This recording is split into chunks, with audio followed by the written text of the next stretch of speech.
acsportstips.com, continuing our Week 2 analysis. We're going to look at the Nebraska Cornhuskers traveling to California to take on the upstart UCLA Bruins and new head coach Jim Mora Jr. On paper, this is an intriguing matchup.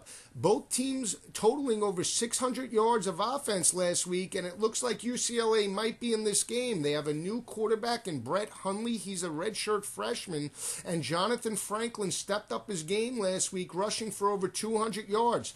Jim Mora's a defensive-minded coach. He comes from Atlanta, NFL. He brings a different type of attitude, so that's something to keep an eye out in this game. But I think when you break this game down in a little bit deeper detail, you'll see that it's a one-sided affair in our opinion. First, there is no home field advantage for the Bruins in this game.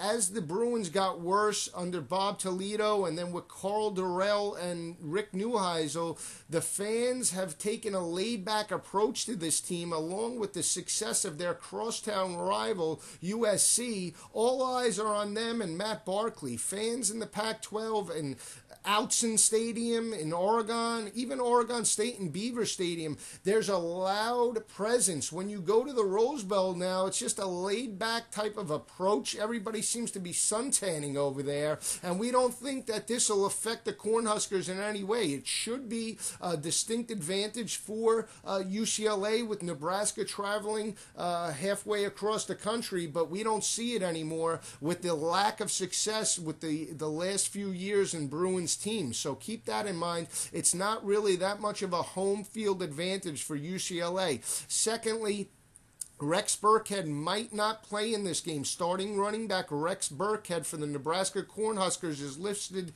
as questionable.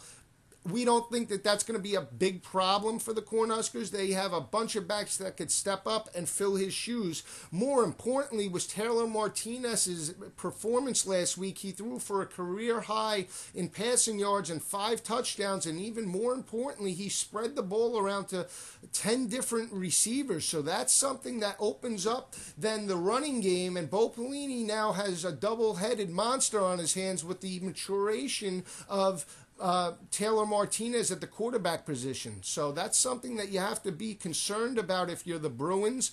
The Bruins do have a new head coach in Jim Mora Jr. He comes from the Atlanta Falcons a few years ago, and then he was a TV analyst. He's a hard-nosed coach, and that will instill a discipline in this team, but that's going to take a while to form. He's starting Brett Hundley, who is a redshirt freshman, making only his second career start, and that's going to be a problem for the Bruins. Even though he played very well last week, that's going to be a problem because Bo Pelini loves to show multiple sets. Bo Pelini is a defensive mastermind, and if it's one thing he's going to show, in our opinion, he's going to show multiple looks to try and confuse Hundley, and that's going to pose a lot of problems.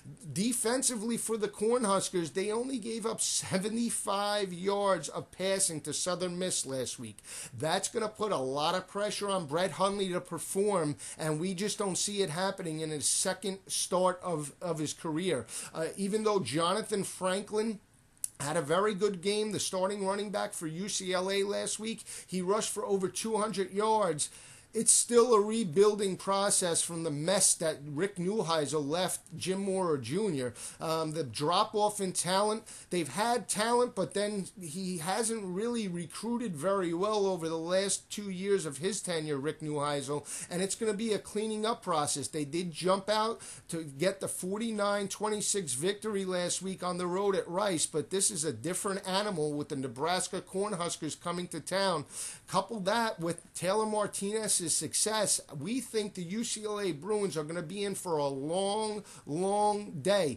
Look for the multiple sets defensively. Look for a lot of blitzes by Nebraska and Bo Pelini, and this spells trouble for the UCLA Bruins. We think Nebraska blows out UCLA this week with or without Burkhead. It's not going to matter. I look for Kenny Bell to have a big game at the wide receiver position, and if the passing game isn't working, I really don't think it will matter because of the offensive line for Nebraska, and Taylor Martinez's running ability should be enough for the Cornhuskers to at least win by 2 touchdowns. We think Nebraska blows out UCLA in this game. We're calling for a 41-23 victory. Cornhuskers start the season 2-0.